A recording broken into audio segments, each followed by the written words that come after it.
stay on as the head coach of the Oakland Raiders. He's out 4 years into a 10-year contract, and his ouster comes essentially, ironically, during Monday Night Football. And Adam, this isn't just about emails in 2011. It's a pattern, Susie. These are emails that spanned 7 years. They were sent to the former Washington football team executive, Bruce Allen, and they displayed a certain type of behavior that the NFL is trying to rid itself of over time, and obviously insulted a lot of different people. You know, and we asked the question earlier on Monday Night Countdown, did this affect the players' performance against Chicago? It had to.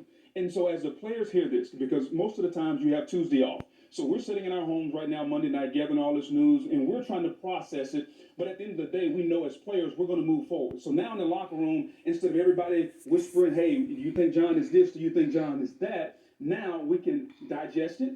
We can deal with it. But most important thing for Mark Davis and the Las Vegas Raiders, they need to figure out who the interim coach is going to be.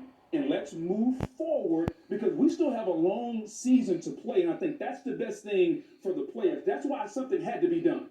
And I think this all happened so quickly that they're probably putting it all together now. Mark Davis had no idea. He didn't go into work thinking who's going to be my interim head coach. He thought, how am I going to handle a situation with somebody who at one point meant a lot to this city and organization to hire. He wanted John Gruden in the worst way. It was who his father once hired. Yes. And so this was personal and emotional for him and John Gruden to be out as the Raiders head coach. But in the end, ultimately, this was the way we all knew it was going to go. I believe it'll be special teams coach Rich Bisaccia. Rich Bisaccia. Okay. There you go, The Susie. assistant head coach now, and oftentimes special teams coaches do become interim coaches just because they're dealings with the entire team. Makes a lot of sense. I know Coach Bisaccia from Tampa.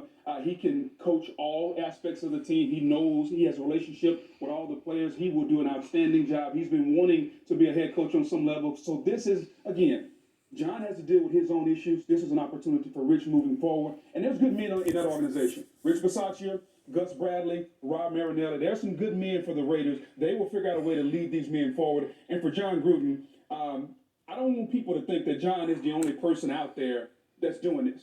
Okay, we just saw one person's email. So let this be a lesson to a lot of people out there. What's done in the dark eventually comes to the light. My mother told me that a long time ago, and it's amazing over all these years it continues to happen over and over and over. And we think about how many people in this organization, his actions impact players and coaches, people who all put their trust in the head of the organization.